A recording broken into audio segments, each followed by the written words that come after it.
हाजी मलंग दरबार। जी हाँ दोस्तों, हाजी मलंग दरगाह, जहाँ शेर भी जाते हैं हाजिरी देने के लिए। एक ऐसे अल्लाह के वली का दरबार जहाँ शेर जाते हैं हाजिरी लगाने के लिए। इसी अल्लाह के दरबार में भक्तगिरी करने के लिए गए थे कुछ लोग। फिर जो कुछ हुआ जानकर आपके भी रोंगटे खड़े हो जाएंगे। चलिए, आज हम हाजी मलंग बाबा, जी हाँ दोस्तों, हाजी मलंग अब्दुल रहमान, हाजी मलंग बाबा का वह दरबार जहां हाजिरी देने के लिए शेर, जानवरों का बादशाह शेर जाता है। दोस्तों, जंगल के जानवर भी जाते हैं। यह अल्लाह के वली हैं जिनकी बारगाह में शेर भी अकीदत के साथ सर झुकाने के लिए जाते हैं। और कई बार लोगों ने देखा कि हजरत हाजी मलंग बाबा के दरबार में शेर अकीदत के साथ पहुंचे और मानो ऐसा लग रहा हो कि वह शेर भी, यानी कि जंगल का राजा भी, अपनी फरियाद लेकर अल्लाह के वली के दरबार में पहुंचा है। लेकिन दोस्तों, बदलते हुए जमाने और बदले हुए हालात में कुछ लोग भक्तगिरी करने के लिए हाजी मलंग के दरबार में पहुंचे। फिर उनके साथ क्या हुआ, पूरी जानकारी इस वीडियो में देने जा रहे हैं। लेकिन वीडियो शुरू करने से पहले आपसे गुजारिश करना चाहेंगे कि आप इस वीडियो में आखिर तक बने रहें। प्यारे दोस्तों, अगर आप भी अल्लाह के वली के चाहने वाले हैं तो अल्लाह के वली के नाम से, हाजी मलंग बाबा के नाम से एक बार कमेंट बॉक्स में जाकर अल्लाहू अकबर जरूर लिखें और इस वीडियो को दिल से लाइक करना बिल्कुल मत भूलिएगा और चैनल को भी सब्सक्राइब जरूर करें। दोस्तों, अल्लाह के वली का दरबार वह दरबार होता है जहां हिंदू क्या, मुस्लिम क्या, सिख क्या, ईसाई क्या, हर धर्म के लोग अल्लाह के वली के दरबार में बिना रोक टोक पहुंचते हैं। और अगर देश के अंदर हिंदू मुस्लिम एकता की सबसे बड़ी मिसाल किसी जगह को दिया जा सकता है तो वह है अल्लाह के वली का दरबार। चाहे सुल्तान उल हिंद ख्वाजा गरीब नवाज राह की बारगाह हो, चाहे हाजी अली की बारगाह या फिर हाजी मलंग की बारगाह, कहीं भी किसी से उसका धर्म नहीं पूछा जाता, बल्कि जो भी अकीदतमंद अल्लाह के वली की बारगाह में पहुंचते हैं उनका स्वागत और इस्तकबाल होता है और बिना रोक टोक वह वहां पर पहुंच जाते हैं। लेकिन दोस्तों, अब कुछ लोग इसका नाजायज फायदा उठाने लगे हैं। अब कुछ लोग इसका गलत फायदा उठाने लगे हैं और इसी तरीके का दिल को दहला देने वाला एक मामला हाजी मलंग की दरगाह से सामने आ रहा है। दोस्तों, पिछले दिनों एक खबर आपने देखी होगी कि कुछ लोग हाजी मलंग बाबा के दरबार में अपनी दावेदारी पेश कर रहे हैं। और जब से उत्तर प्रदेश, जहां के सीएम योगी आदित्यनाथ हैं, जब से बाबा के राज उत्तर प्रदेश में राम मंदिर का उद्घाटन हुआ है, उसके बाद से ही, यानी राम मंदिर के बाद से लगातार ऐसा देखा जा रहा है कि कुछ लोग अपने आप को बहुत बड़ा भक्त दिखाने के लिए हर जगह जय श्री राम का नारा लगाते हुए नजर आ रहे हैं। मिली, क्योंकि अल्लाह के वलियों के दरबार में किसी के लिए रोक टोक तो नहीं होता, किसी से उसका धर्म तो नहीं पूछा जाता, और इसी का फायदा उठाकर कुछ लोग हाजी मलंग के दरबार में भी पहुंचे और हाजी मलंग बाबा के दरबार में घुसकर जय श्री राम का नारा लगाना चालू कर दिया। अब दोस्तों, ये लोग भी यह सोचते होंगे कि जय श्री राम का नारा अगर हाजी मलंग बाबा के दरबार में हम जाकर लगाएंगे तो हमको सबसे बड़ा सनातन धर्म का अलंबरदार माना जाएगा या फिर हमको बहुत बड़ा नेता या लीडर माना जाएगा। सनातन धर्म में बहुत बड़ी तारीफ वाला काम उसको गिना जाएगा। लेकिन दोस्तों, गौर करने वाली बात यह है कि अगर आप किसी की दरगाह में, किसी के धार्मिक स्थल में जाकर आप अपना जाति सोच नारा लगाते हुए, और अगर यही काम आपके धर्म स्थल पर जाकर कोई कर दे तो आपको तकलीफ होगी। मैं 100% कहूंगा कि आपको जरूर तकलीफ होगी। तो दोस्तों, जब आपको उससे तकलीफ हो सकती है तो दूसरे धर्म के लोगों को भी तकलीफ हो सकती है। अरे, जहां आपको जय श्री राम का नारा लगाना चाहिए वहां जाइए। अयोध्या में मंदिर का उद्घाटन हो गया है, टिकट कटाइए, दर्शन कीजिए, जितना कसकर शरीर में जितना दम है उतना दम लगाकर वहां पर गश्त कीजिए, नारा लगाइए, कोई रोकने वाला नहीं होगा। लेकिन इस तरीके से दरगाहों में घुसकर जो भक्तगिरी कर रहे हैं, यह बिल्कुल सरासर गलत है। और जब से दोस्तों यह खबर निकलकर सामने आई, यह वीडियो जब से वायरल चल रहा है कि हाजी मलंग बाबा के दरबार में घुसकर कुछ लोगों ने नारे लगाए हैं, वहां तो मुसलमान थे ही और उन्होंने अपना मोहब्बत का और शांति का पैगाम दिया। उन्होंने कुछ भी एक्शन वहां पर नहीं लिया, बल्कि लोग नारा लगाते रहे। और यह लोग सिर्फ उन लोगों को देखते रहे। लेकिन अगर उन्हीं में से कोई सरफिरा होता, अगर कोई सन की मिजाज का होता, तो वहां पर बिल्कुल माहौल खराब हो जाता, माहौल गड़बड़ हो सकता था। और फिर अगर माहौल गड़बड़ हो जाता तो उसका जिम्मेदार कौन होता? दोस्तों, कुछ लोग हिंदू मुस्लिम करके चुनाव से पहले माहौल को खराब करना चाहते हैं, और इस चीज को देखते हुए शायद हाजी मलंग बाबा की दरगाह में जितने मुसलमान रहे होंगे वो समझ गए होंगे कि ये नफरत वाले लोग हैं। इनका काम है हिंदू मुसलमान करना, नफरत फैलाना, और इसलिए उन लोगों ने बहुत ही खामोशी और बहुत ही सब्र का मुजाहिरा किया। दोस्तों, उन्होंने कुछ टोका नहीं। यूं ही मजहब ए इस्लाम में साबिरीन का पैटर्न है, यानी बेशक सब्र करने वालों के साथ अल्लाह है, और मुसलमान ने सब्र किया। और जब से यह वीडियो वायरल हुआ है तभी से जगह जगह पर उसकी चर्चा हो रही है। जगह जगह पर लोग अपनी बातों को कह रहे हैं कि जिस दरगाह में शेर अकीदत के साथ जाते हैं, जिस जंगल के जानवर को अल्लाह के वली की दरबार की ताजगी मालूम है, लेकिन यह इंसान कैसे हैं जिनको अल्लाह के वली की बारगाह में जाने का तरीका मालूम नहीं, उनकी अजमत और तौकीर मालूम नहीं। जंगल का 4 पैर वाला जानवर अल्लाह के वली के दरबार हाजी मलंग के दरबार में अकीदत के साथ आ रहा है, खिरा अकीदत पेश करके जा रहा है। लेकिन यह 2 पैर का इंसान है, ये कुछ और है जिसको अल्लाह के वली के दरबार की जो रिवायतें हैं वह मालूम नहीं। अल्लाह के वली की बारगाह में जाकर क्या करना चाहिए वह मालूम नहीं। सिर्फ नफरत का काम करते हैं, नफरत को आम करते हैं, और इन्हीं जैसे नफरत पसंद लोगों को हमें देखना है। और यह जो मामला है, हालिया मामला, यह वीडियो बहुत तेजी से सोशल मीडिया पर वायरल है, खबरें वायरल हैं दोस्तों। और पिछले दिनों से जिस तरीके से कुछ लोगों ने इस दरगाह पर अपना दावा ठोका था, उसके बाद से यह आशंका जाहिर हो रही थी कि आने वाले दिनों में कुछ ना कुछ जरूर होगा, और अब रिजल्ट देखने को मिल रहा है। दोस्तों, हाजी मलंग सरकार की बारगाह को लेकर एक बड़े ही अफसोस का बयान जारी हुआ है, और एक बुरी खबर सामने आ रही है, जिस खबर को सुनने के बाद सिर्फ मुसलमान ही नहीं, जी हां, चाहे वह हिंदू हो, सिख हो या ईसाई हो, तमाम ही मजहब के मानने वालों का यकीनन दिल टूट जाएगा, दिल छलनी छलनी हो जाएगा। क्योंकि दोस्तों, हम जानते हैं कि जो भी अल्लाह के वली की बारगाह है, इस बारगाह पर हर मजहब के लोग जाते हैं। तमाम ही मजहब के लोगों की इस बारगाह से आस्था जुड़ी हुई होती है, क्योंकि वहां पर वह मिन्नतें, मुरादें मांगते हैं। ऐसे में अल्लाह ताला उन बंदों की जायज़ दुआओं को यकीनन कबूल फरमाता है। और अगर कोई अल्लाह के नेक बंदों की बारगाह में जाना पसंद करता है, चाहे वह किसी भी मसलक से हो, किसी भी मजहब से हो, लेकिन दोस्तों, जिस तरह से लगातार मजहब की बुनियाद पर मस्जिद, दरगाह और मदरसे को टारगेट किया जा रहा है, जो कि यकीनन अफसोस का मुकाम है। यह देश यकीनन अमन और भाईचारे के नाम से ही जाना जाता है, लेकिन जिस तरह से चंद सालों के अंदर ये तमाम चीजें देखने को मिल रही हैं, जिस तरह से कुछ लोग अपने फायदे के लिए तमाम चीजें कर रहे हैं, जो कि सच में बहुत ज्यादा हैरानकुन है। दरअसल दोस्तों, हाजी मलंग सरकार की बारगाह को लेकर एक बहुत बड़ा दावा किया गया है, और यह बात कही गई है कि हाजी मलंग सरकार की जो बारगाह है वह असल में एक मंदिर है। जी हां, इतना बड़ा दावा किया गया है। ऐसे में दोस्तों, कुछ लोग जो हैं, उनका यह कहना है कि जो लोग कह रहे हैं कि यह जो दरगाह है, यह मंदिर है, वह सिर्फ और सिर्फ फायदा उठाना चाहते हैं, इसलिए वह इस तरह की चीजें कर रहे हैं। लोग अपने फायदे के लिए इस हद तक आ चुके हैं, जो कि सच में अफसोस की बात है।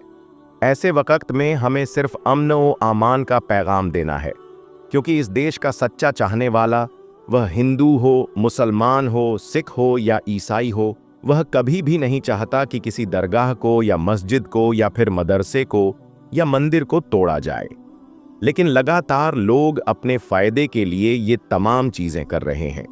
खसूसी तौर पर हम यह भी देख रहे हैं कि जो बनी हुई चीजें हैं, चाहे वह घर हो, दुकानें हों, मस्जिदें हों, मंदिर हों, मदरसे हों, इन तमाम चीजों के ऊपर कार्रवाई हो रही है। जबकि दोस्तों, बहुत से लोगों का यह कहना है कि 1947 से पहले जो तमाम चीजें बनी हुई थीं, उनके ऊपर कानून बना हुआ है कि उन तमाम चीजों को नहीं तोड़ा जाएगा।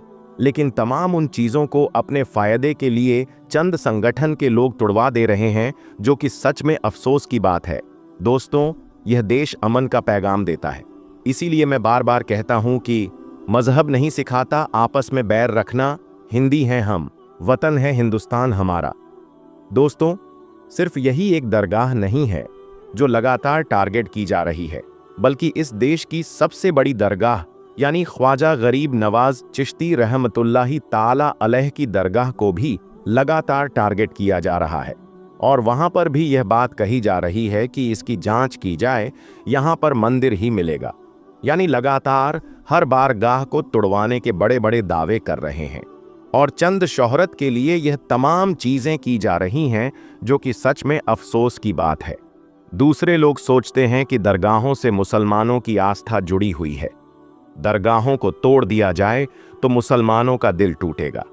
तो दोस्तों, सिर्फ मुसलमानों ही का नहीं, बल्कि यहां पर हर मजहब के मानने वालों का दिल टूट जाएगा, चाहे वह हिंदू हो, सिख हो या ईसाई हो।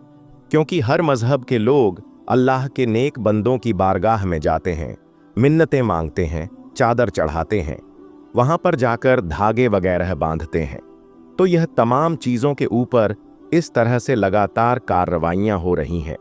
इस तरह की जो बातें सामने आ रही हैं, उसने कहीं ना कहीं लोगों को परेशान कर रखा है। ऐसे वक्त में हमें सिर्फ अमन व आमान और भाईचारे का ही पैगाम देना है, ताकि किसी भी तरह से यह गलत कदम ना उठाया जाए, जिससे पूरी कम्युनिटी के ऊपर लोगों को उंगली उठाने का मौका मिल जाए। हमें सिर्फ और सिर्फ सब्र से काम लेना है, क्योंकि अल्लाह सब्र करने वालों के साथ है। और खसूसी तौर पर हमें अल्लाह की तरफ रुजू करना चाहिए, अल्लाह को राजी करना चाहिए। क्योंकि यह तमाम आफतें, परेशानियां इसलिए आ रही हैं क्योंकि हम अल्लाह से दूर हो गए, हम दुनिया में लग गए, हम दुनिया की रंगत में खो गए। असल में दुनिया का तो कोई नहीं है। हम जिस काम के लिए आए हैं, यानी अल्लाह की इबादत के लिए, हमें वह करना चाहिए। लेकिन हम दुनिया की रंगत में इस तरह से खो गए हैं कि आज हर तरीके से हम जलील और ख्वार हो रहे हैं। जब हम अल्लाह की याद में खो जाएं, उसकी रजा के लिए काम करेंगे, यह अल्लाह के वलियों की बारगाह है, जहां पर अल्लाह की रहमतों का नुज़ुल होता है। दोस्तों, आज की इस वीडियो में हम एक अल्लाह के वली की जिंदा करामत की ज़ियारत करेंगे। और वह करामत यह है कि एक बहुत बड़ा दरख्त जो ज़मीन से उखड़कर सूखा पड़ा हुआ है, लेकिन आज भी इस दरख्त पर हरी भरी सब्ज टहनियां मौजूद हैं। जी हाँ दोस्तों, आज की इस वीडियो में उसी करामत के वाक़े का जिक्र करेंगे और उसकी ज़ियारत भी करेंगे।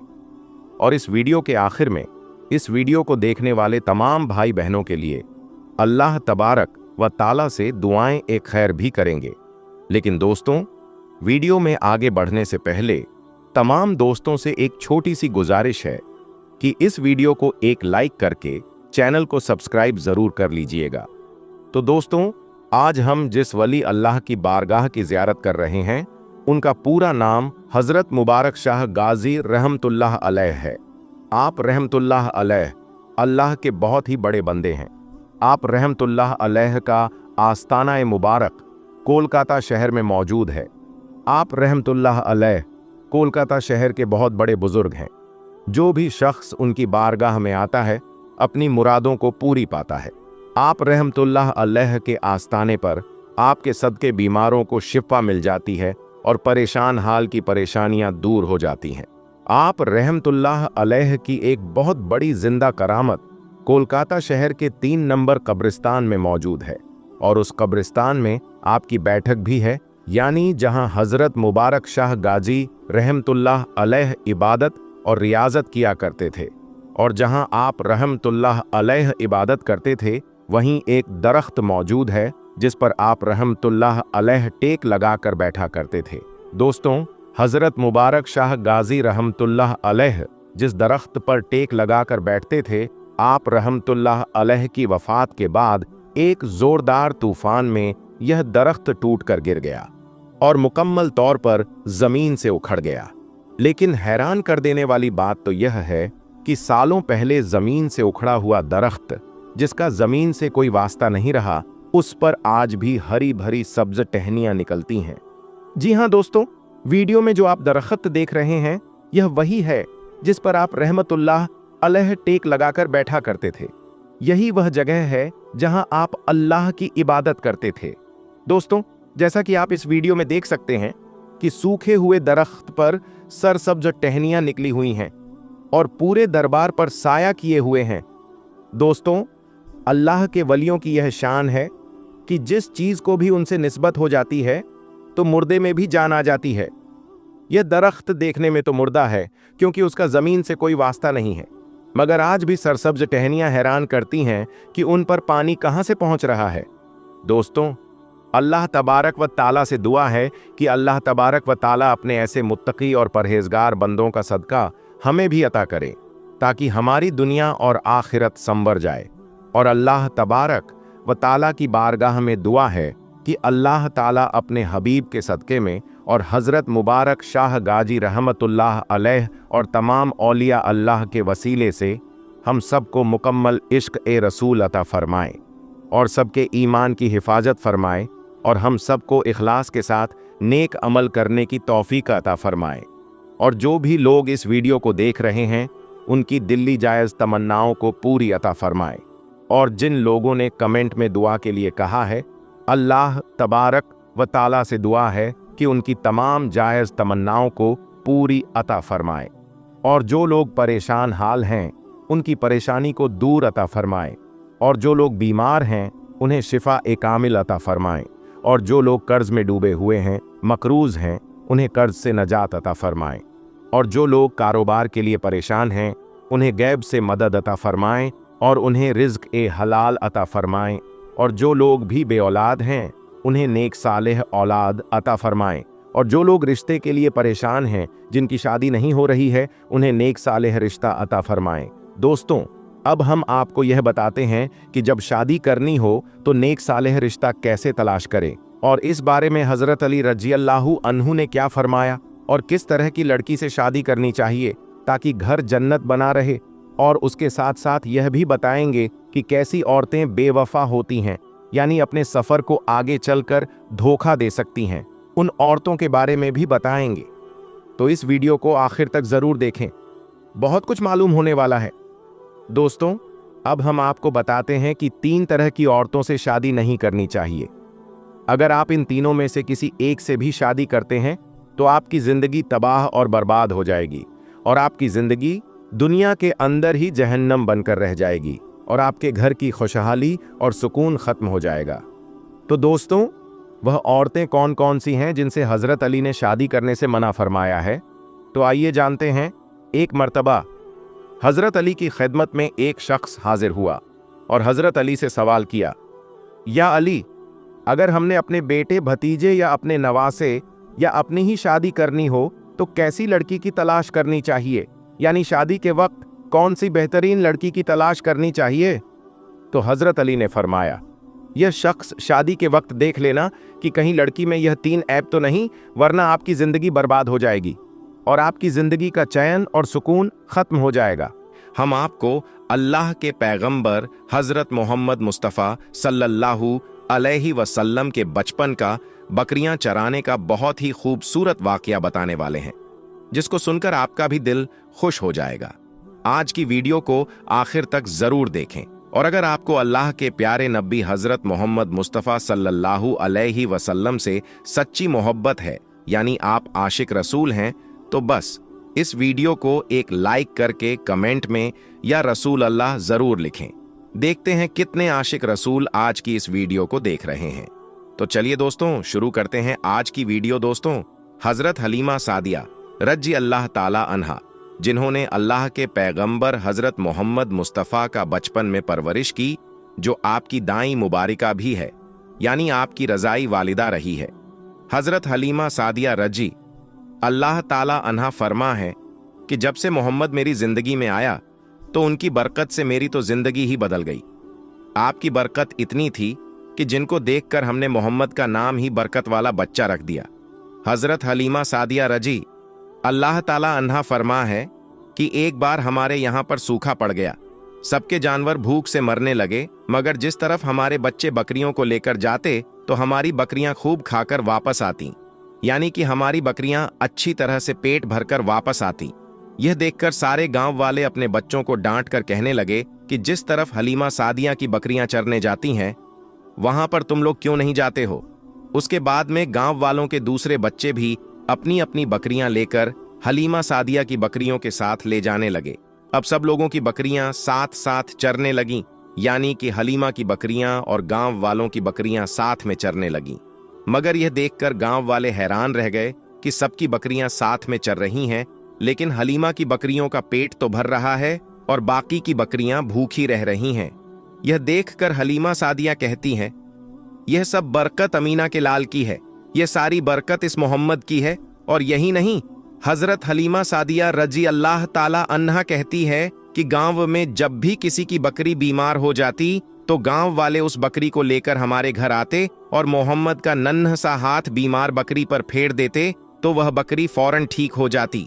और यही नहीं, अगर गांव में कोई बच्चा बीमार हो जाता तो उस बीमार बच्चे पर मोहम्मद का हाथ फेर देते तो वह बिल्कुल ठीक हो जाता।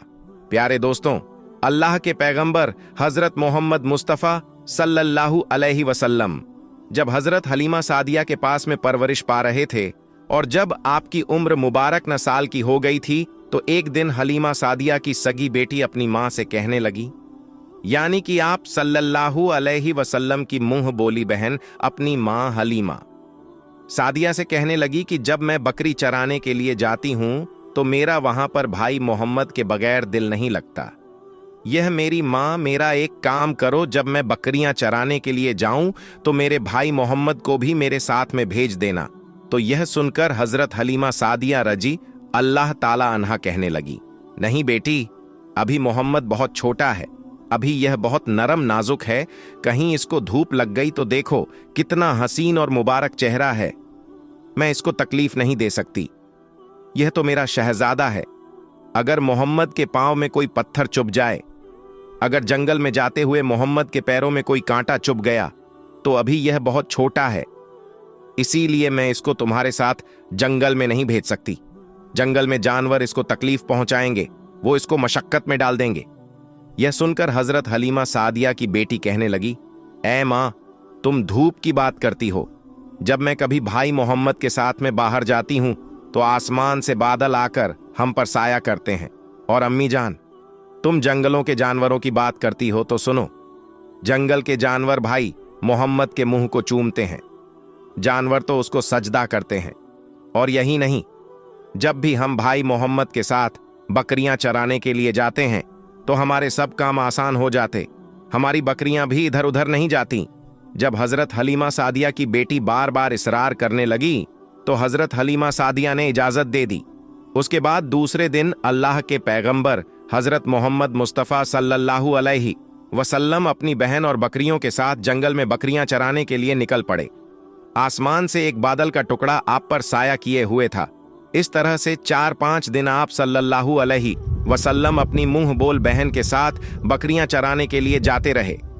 एक दिन हजरत हलीमा सादिया रजी अल्लाह ताला अन्हा ने आप सल्लल्लाहु अलैहि वसल्लम को रोक दिया और कहने लगी, बेटे मोहम्मद, आज के बाद तुम बकरियां चराने के लिए नहीं जाओगे, क्योंकि अब मैं तुम्हें और तकलीफ नहीं दे सकती।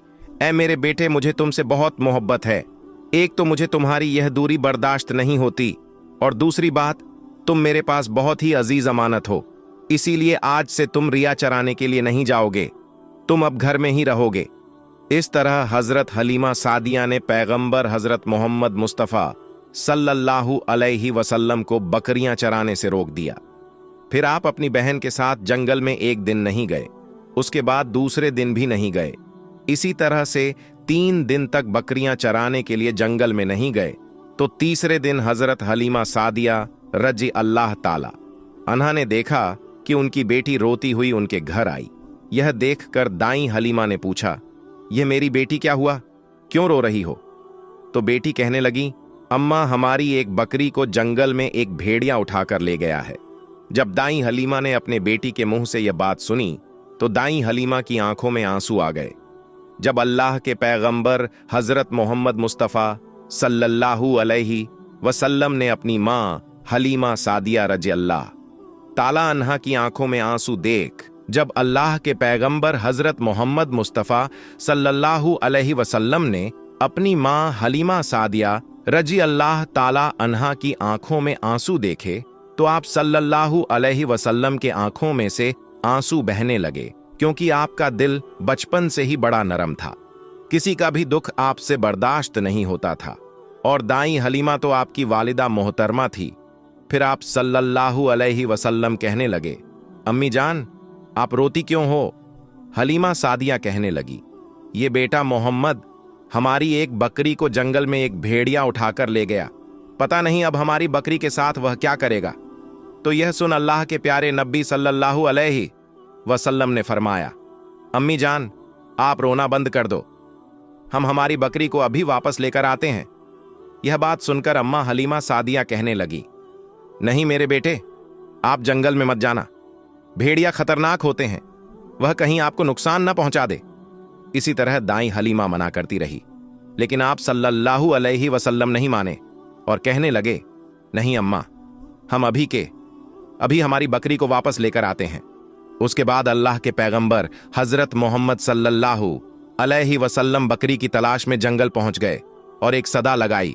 सदा दी आपने साकी ने सहरा, इधर आओ, मेरी अम्मी की बकरी ले गया है, कौन बतलाओ। सदा सुनते ही सारे भेड़िए जानवर सब आए, झुकाकर सर सलामी दी, अदब उनका बजा लाए, ये जंगल के जानवरों, मेरी अम्मा हलीमा की बकरी वापस कर दो। बस आप सल्लल्लाहु अलैहि वसल्लम का इतही फरमाना था कि जंगल के तमाम जानवर बकरी को साथ लिए दौड़ते हुए आए और उनके कदमों में झुककर सलामी देने लगे। इतना कहकर वह भेड़िए आपके कदमों में बैठ गए और निहायत ही अदब के साथ कहने लगे, ए अल्लाह के नबी, आप पर हमारी जान कुर्बान। इतना सुनकर आप सल्लल्लाहु अलैहि वसल्लम ने फरमाया, यह जानवरों, क्या आपको मालूम नहीं था कि यह बकरी हमारी अम्मा हलीमा की है? बताओ तुमने हमारी अम्मा को तकलीफ क्यों दी? क्या आपको मालूम नहीं अभी भी हमारी अम्मा रो रही हैं? आपने क्यों हमारी अम्मा की बकरी को उठाया? तो वह जानवर कहने लगे, ए अल्लाह के रसूल, आप बकरियां चराने के लिए कुछ दिन तो जंगल में आए। उस वक्त हम छुप छुप कर आपके हुस्न का दीदार करते रहे और देखते थे कि इस कायनात के बनाने वाले ने अपना महबूब कैसा बनाया। ए अल्लाह के रसूल, उसके बाद आपने जंगल में आना ही बंद कर दिया। 3 दिन गुजर गए, आप जंगल में तशरीफ न लाए तो यह देखकर हम सब ने यही सोच लिया, पकड़ लो एक बकरी, आप फिर तशरीफ लाएंगे। इसी हीले से हम सब आपका दीदार कर पाएंगे कि अगर अल्लाह के रसूल सल्लल्लाहु अलैहि वसल्लम के हुस्न का दोबारा दीदार करना है तो हलीमा की बकरी को उठा लाओ। मोहम्मद उस बकरी को छुड़ाने के लिए जरूर आएंगे, क्योंकि वह अपनी मां को रोता हुआ नहीं देख पाएंगे और इस तरह से हमारा दीदार ए मुस्तफ़ा होगा। और वह जानवर कहने लगे, ए अल्लाह के रसूल, आप पर हमारी जान कुर्बान बहाना तो इस बकरी का था, लेकिन हमारा मकसद सिर्फ आपका दीदार करना था, इसीलिए हमने आपकी अम्मा की इस बकरी को निशाना बनाया। तो दोस्तों, देखा आपने मोहब्बत का यह मंजर। इन जानवरों में शेर जो खूंखार माना जाता है वह भी था, भेड़िए जो खूंखार माने जाते हैं वह भी थे। जंगल में जितने भी खूंखार जानवर थे वह भी इस जानवरों में शामिल थे। दोस्तों, अगर एक बकरी को कोई भेड़िया उठा ले जाता है, कोई शेर उठा ले जाता है तो उसे छोड़ता नहीं है, उसे अपनी खुराक बना लेता है। लेकिन आप यहां पर इस मोहब्बत को देखिए कि जानवर भी जिसको सजदा करते हैं ऐसे हैं हमारे नबी सल्लल्लाहु अलैहि वसल्लम। दोस्तों, उम्मीद करते हैं कि आपको आज का यह वाक्य बहुत पसंद आया होगा। अगर आपको यह वीडियो पसंद आया है तो इस वीडियो को आप एक लाइक करें, अपने दोस्तों में स्वाब की नियत के साथ जरूर शेयर करें। प्यारे दोस्तों, आज आप सभी के लिए हमारे प्यारे आका सरवरे कायनात हजरत मोहम्मद सल्लल्लाहु अलैहि वसल्लम के हवाले से एक ऐसा वाकया लेकर आया हूं कि जिसको सुनने के बाद यकीनन आपकी आंखों में आंसू आ जाएंगे। हमारे प्यारे नबी हजरत मोहम्मद सल्लल्लाहु अलैहि वसल्लम हमसे कितनी मोहब्बत फरमाते हैं, आज की इस वाकया के अंदर आपको मालूम पड़ेगा। इससे पहले इस वीडियो को कितने आशिक रसूल देख रहे हैं, वह अभी इस वीडियो को एक लाइक करें और कमेंट में या रसूल अल्लाह जरूर लिखें, ताकि हमें भी तो पता चल सके कि आखिर कितने आशिक रसूल हैं। मेरे प्यारे दोस्तों, हमारे प्यारे आका हजरत मोहम्मद सल्लल्लाहु अलैहि वसल्लम अपनी उम्मत से कितनी मोहब्बत फरमाते हैं। इस चीज का अंदाजा आप इस बात से लगा सकते हैं कि हजरत मोहम्मद सल्लल्लाहु अलैहि वसल्लम तभी राजी होंगे जब तक उनका एक एक उम्मती यानी एक एक ईमान वाला जन्नत में नहीं चला जाएगा। मेरे प्यारे मुसलमान भाइयों, रिवायतों में आ है कि एक मर्तबा नबी करीम सल्लल्लाहु अलैहि वसल्लम कुरान शरीफ की तिलावत कर रहे थे और तभी आपके सामने दो ऐसी सूरतें आई कि जिनको पढ़ने के बाद आपकी आंखों में आंसू आ गई। मेरे मुसलमान भाइयों, हम सब जानते हैं कि जो सच्चे दिल से कुरान पाक को पढ़ते हैं उनकी आंखों में आंसू आ जाया करते हैं। यानी ऐसी ऐसी बातें कुरान मजीद के अंदर कही गई हैं अजाब के हवाले से कि जिसको सुनकर यकीनन रूह का कांप जाती है। लेकिन अफसोस का मकाम है हमारे लिए, हम कुरान पाक को पढ़ते ही नहीं। जब तक हम कुरान पाक को पढ़ेंगे नहीं तो हमें मालूम कैसे पड़ेगा कि असल में कुरान पाक में लिखा क्या गया है। दुनिया वाले तो कुरान मजीद को पढ़ करके हिदायत पा रहे हैं और हम मुसलमान हो कुरान पाक को एक अलमारी में सजाकर रख देते हैं। ये बड़े ही अफसोस की बात है। प्यारे आका हजरत मोहम्मद सल्लल्लाहु अलैहि सल्लम को नाराज हम कर रहे हैं, लेकिन बावजूद उसके हमारे प्यारे आका हमसे कितनी मोहब्बत करते हैं। दोस्तों, रिवायत में आता है कि जब प्यारे आका सरवर कायनात हजरत मोहम्मद सल्लल्लाहु अलैहि सल्लम दो सरतों की तिलावत कर रहे थे। पहली जो सूरत थी उसका तर्जुमा यह था,